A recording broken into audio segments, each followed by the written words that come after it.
Now we will see Amanda poem. Amanda poem जो है वो रॉबिन कैलन ने लिखी है। रॉबिन कैलन बताती है कि कैसे एमेंडा जो है वो अपनी मॉम से पॉइंटेड आउट हो रही है छोटी छोटी चीज़ों को लेके। उसकी मॉम जो है उसकी गलतियों के लिए उसको कंटिन्यूसली पॉइंट आउट कर रही हैं, उसको एक अच्छा बिहेवियर बता रही है कि कैसे सोसाइटी में जहाँ पर हम रहते हैं वहाँ पे अच्छा बिहेवियर होना ज़रूरी है। Her mother constantly pointed out her mistakes and make her sure that she should behave in a good manner. उसकी मम्मी जो है वो उसे नेल बाइट करने पर डांटती हैं, उनको बोलती हैं कि सीधे बैठो। फिर वो उसको बोलती है कि कैसे तुम अपना रूम क्लीन नहीं करती हो, अपना होमवर्क टाइम से नहीं करते हो, इतने सारे चॉकलेट्स खाते हो। लेकिन जब भी उसकी मम्मा उसको किसी चीज़ के लिए टोकती है तो एमेंडा जो है वो अपनी एक इमेजिनेशन वर्ल्ड में चली जाती है और उस वर्ल्ड में वो इसलिए ऐसे करती है क्योंकि वो कंटिन्यूसली जो हैरेसमेंट हो रहा है, जो डोमिनेंस हो रहा है उसके पेरेंट्स की साइड से, वहाँ से वो एस्केप करना चाहती है, वहाँ से वो भागना चाहती है। उसकी मॉम उसको कंप्लेन करती है कि तुम बहुत ज़्यादा मूडी हो। बहुत ज़्यादा बार उसको टोकने की वजह से एमेंडा जो है वो अब अपने इमेजिनेशन वर्ल्ड में चली जाती है और वहाँ पर वो एकदम केयर फ्री होती है, वहाँ पर कोई उसे डांट नहीं रहा होता है and she feels peaceful there. Now in this line poet बता रही है कि एमेंडा जो लिटिल गर्ल है वो हमेशा अपनी मॉम से पॉइंटेड आउट होती है अपनी गलतियों को लेके और फिर वो कैसे इमेजिन करती है अपनी लाइफ को। इन लाइंस में उसकी मॉम बोल रही है कि बेटे अपने नेल्स को बाइट मत करिए और अपने शोल्डर्स को बेंड मत करिए, सीधे बैठिए, अपने पोस्चर को स्ट्रेट रखिए। एमेंडा को थोड़ी सी आदत होती है लेज़ीली बैठने की, तो उसकी मॉम चाहती है कि वो हमेशा स्ट्रेट होके बैठे, अपने राइट पोस्चर में बैठे।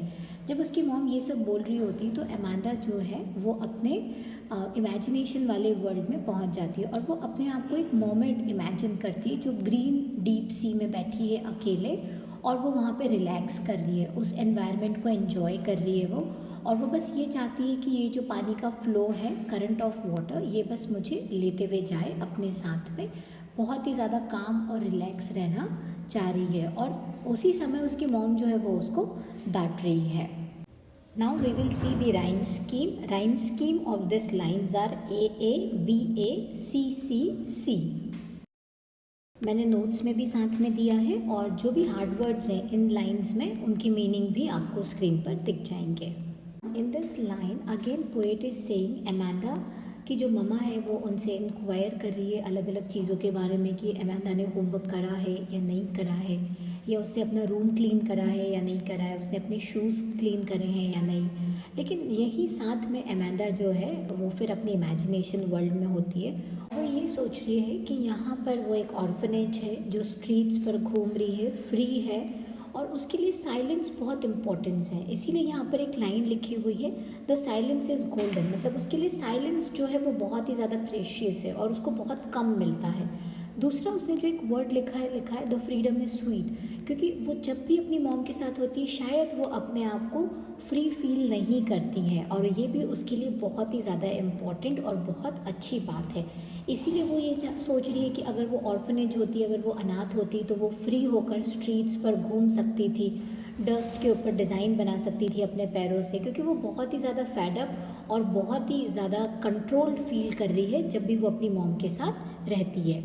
और वो ऐसा इसलिए फील करी क्योंकि उसकी मॉम जो है उसको रूम क्लीन करने के लिए बोल रही है और वहीं अगर हम देखें तो अमांडा जो है वो हमारे डस्ट में खेलना चाहती है, जो क्वाइट है, जो साइलेंस चाहती है, लेकिन उसकी मॉम जो है वो कंटिन्यूसली उससे इंक्वायरी कर रही है, क्वेश्चंस कर रही हैं, बार बार उसको डांट रही हैं। यही समझ पाना बड़ा मुश्किल हो पा रहा है अमांडा के लिए। इन लाइंस में इतना ही था। अब हम इनकी राइम स्कीम देख लेते हैं। इन लाइंस की जो राइम स्कीम्स है वो है ए ए डी ए ई ई ई। जो भी हार्ड वर्ड्स थे अगर आप देखेंगे इसमें तो वो मैंने आपको स्क्रीन पर इजी वर्ड मीनिंग्स के साथ दिए हैं और इसके पोएटिक डिवाइसेस या लिटरेरी डिवाइसेस भी मैंने साथ में नोट्स में दे दिए हैं।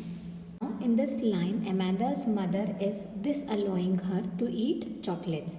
एमेंडा की ममा जो है उसको चॉकलेट्स खाने के लिए मना कर रही है, अलाउ नहीं कर रही है। वो उसको याद दिला रही है कि जब भी तुम चॉकलेट्स खाती हो तो तुम्हारे फेस पे पिंपल्स आ जाते हैं और फिर वो उसको डांटती हैं कि वो उसकी बात के ऊपर बिल्कुल ध्यान नहीं दे रही है जो भी उसकी मम्मा कह रही है। फिर से Amanda at this moment Amanda जो है वो इमेजिन करने लगती है अपने आप को रपंजल। रेपंसिल एक कैरेक्टर है फेरी टेल्स का।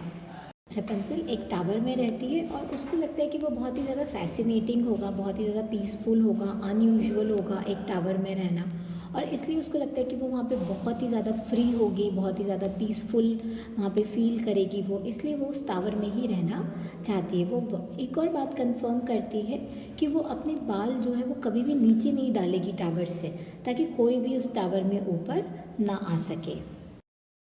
That's why we have this line, I will certainly never let down my hair, bright hair।